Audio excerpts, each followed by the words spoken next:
জোর করে গেট ভেঙে তারা বিকাশ ভবন চত্বরে তারা ঢুকে পড়েন। পুলিশ সচেতনভাবে কিছু করেনি, কারণ আন্দোলনকারীরা তারা চাকরি হারিয়েছেন, তাদের আবেগের প্রতি পূর্ণ সহানুভূতি, পূর্ণ সম্মান পুলিশ দেখিয়েছে। পুলিশ ধৈর্য ধরেছে, পুলিশ সংযত থেকেছে। তারা ঢুকেছেন, অবস্থান করেছেন, তারপরও পুলিশ 7 ঘন্টা ধরে তাদেরকে বুঝিয়েছে। ওই বিকাশ ভবন চত্বরে 55টি সরকারি অফিস আছে, নানা গুরুত্বপূর্ণ দফতর আছে, সেখানে প্রায় 500-600 কর্মী তারা ওখানে কাজ করেন। তারা সন্ধ্যের পর বেরোতে চান এবং যারা আন্দোলনকারী যারা ভেতরে বসেছিলেন তারা একই অবস্থানে তারা অনড় থাকেন, আমরা কাউকে বেরোতে দেব না। তারপর আমরা চেষ্টা করি পুলিশ দিয়েই রাস্তার অর্ধেক অংশ সেটাকে ভাগ করে নিয়ে যাতে তারা বেরোতে পারেন। এবং যখন সেই বেরোনোর চেষ্টাটা হচ্ছিল, নিরাপদে তাদের ফিরিয়ে দেওয়ার চেষ্টা হচ্ছিল বাড়িতে, তখন পুলিশের ওপর চড়াও হয় আন্দোলনকারীদের একাংশ। যারা বেরোচ্ছিলেন তাদের ধাক্কাধাক্কি করা হয়। হাজারবার পুলিশ অনুরোধ করছে, দয়া করে শান্তিপূর্ণ থাকুন, মানুষগুলোকে বেরোতে দিন যারা আটকে আছেন। কেউ অসুস্থ, কারুর বাড়িতে বয়স্ক মা বাবা আছেন, তাদের বেরোতে দেব না, হিংসা চালাবো, গেট ভাঙা, আমরা তবু কিছু বলিনি। অবস্থান করছেন সরকারি সম্পদ, তখনই বলা হয়নি। পুলিশ অসহায় ছিল না, পুলিশ সংযত ছিল, পুলিশ ধৈর্যশীল ছিল।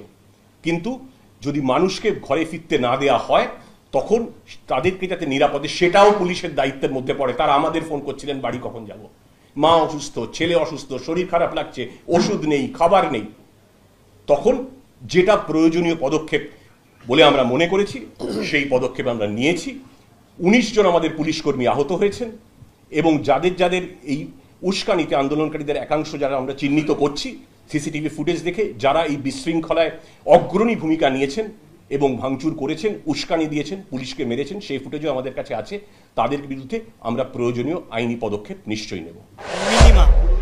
মিনিমাম বল প্রয়োগে পা ভেঙে গেছে, মিনিমাম বল প্রয়োগে মাথায় আঘাত লেগেছে, মিনিমাম বল প্রয়োগে দেখেছেন চোখ থেকে রক্ত পড়ছে, মিনিমাম বল প্রয়োগে পায়ের থেকে অঝরে রক্ত পড়ছে।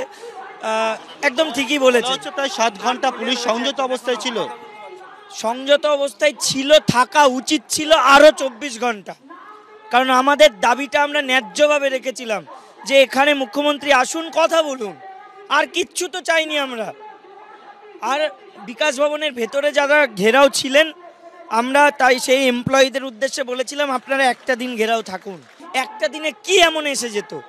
এই আধিকারিকদের ভুলের জন্যই তো আজকে আমাদের এই দশা। আমরা বলেছিলাম যে স্যার এইভাবে, হাত জোর করেও বলেছিলাম, স্যার এরকমভাবে করবেন না, এরকমভাবে রাস্তা তৈরি করে চোরের মতো পালানোর চেষ্টা করাবেন না। তারা ভেতর থেকে বলছিলেন বাড়ি যাব, একটা প্রেশার ক্রিয়েট করছিলেন। মানে প্রশাসন তাদের বাড়ি যাওয়ার ব্যবস্থা করে দিচ্ছেন। তার জন্য কি করা হচ্ছে, ওই যে বললেন মিনিমাম বল প্রয়োগ, ওই মিনিমামটা যদি ম্যাক্সিমাম ওনাদের ক্ষেত্রে মনে হয় মৃত্যুদণ্ড।